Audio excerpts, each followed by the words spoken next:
This channel does not promote any violent, harmful, or illegal activities. All content provided by this channel is meant for an educational purpose only. যে ববি যে ধরনের পুরনো রাজনৈতিক কর্মী, একটা কথা কিছু বলতে গিয়ে মুখ থেকে বেরিয়ে গেছে,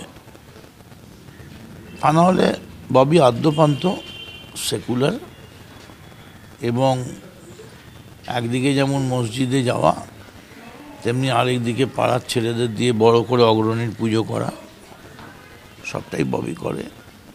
এবং ববির মধ্যে কখনো আমি কোনো কমিউনাল ব্যাপারটা দেখিনি। আমার ধারণা ববির মুখ দিয়ে এটা বেরিয়ে গেছে। বাট যাই হোক, আমরা যারা পলিটিক্স করি আমাদের প্রবলেম হচ্ছে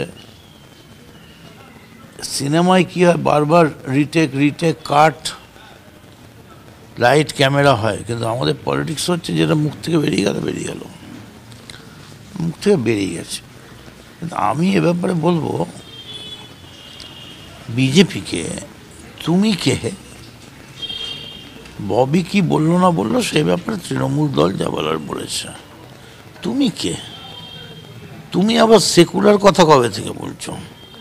তুমি তো সেই বিজেপি যাকে গোদরায় দেখা গিয়েছিল, তুমি তো সেই বিজেপি যারা এনকাউন্টার স্টেট তৈরি করে, তুমি তো সেই বিজেপি যারা প্রতি মুহূর্তে দাঙ্গা দাঙ্গা দাঙ্গা, রামের মতো একটা পবিত্র দেবতাকে তোমরা হিন্দুর দেবতা বানিয়ে দিয়েছ। তোমরা একটা সেকুলার থেকে রাম কোথাও মানে কমিউনাল ছিল, এটা কোথাও দেখা যায়নি। মন্তব্যটা নিঃসন্দেহে ভালো হয়নি, কিন্তু মন্তব্যটা কি অবস্থানে, কোন পর্যায়ে এবং মানে কোন পরিস্থিতিতে বলেছে এটা দেখতে হবে। এবং একটা ইমোশনাল একটা মিটিং, সেখান থেকে বেরিয়ে গেছে। তবেও আমি মনে করি যে ববি একটা সিনিয়র ছেলে, এরকম না বলাই ভালো ছিল।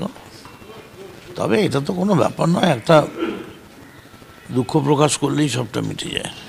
কিন্তু এই নিয়ে ফিরহাদ হাকিম একেবারে বললেন, আর সঙ্গে সঙ্গে প্রাক্তন আইপিএস হুমায়ুন কবির তিনি টুইট করলেন, সেখানে ফিরহাদ হাকিমকে হুজুর, হাকিম হুজুর বলে সম্বোধন করলেন। হুমায়ুন কবির কি সরাসরি একেবারে এটা নিয়ে দলের একটা কথা বলি, কি হয় যখন নতুন কেউ সিগারেট খায় না, সে কি হয় পাবলিকলি রাস্তায় ফুঁকতে যায়, মানে কখন বাবার সামনে ফুঁকছে কখন কাকার সামনে ফুঁকছে খেয়াল থাকে না। আমি সিগারেট খাচ্ছি, হিরো হয়েছি। তেমনি যারা পার্টিতে নতুন, যাদের পলিটিক্যাল ব্যাকগ্রাউন্ড কিছু নেই, তারা কি করে যখন তখন একটা কিছু বলে পার্টির ফ্রন্টে আসতে চায়। কিন্তু তৃণমূলের তুমি দেখো তো, একটাও সিনিয়র তৃণমূল নেতা, পুরনো পরিচিত মুখ, কেউ কি একটা কথা বলেছে? একটা কথা কেউ বলেনি। মনীশ গুপ্ত সিনিয়র লোক, কত সিনিয়র লোক আছে, সৌগত রায়, সুদীপ ব্যানার্জি, কেউ কোনো কথা বলেনি। পার্টি তার বক্তব্য তার টুইটের মধ্যে বলে দিয়েছে, and the picture, the episode is over. কিন্তু আমার খালি এটা লাগছে যে ববির মতো ছেলে, একটা সেকুলার ছেলে, কিভাবে এরকম একটা গায়ে মাখলো। এটা আমার মনে হয় আলটপকা বেরিয়ে গেছে। এটাকে ইগনোর করাই ভালো। It's better to ignore.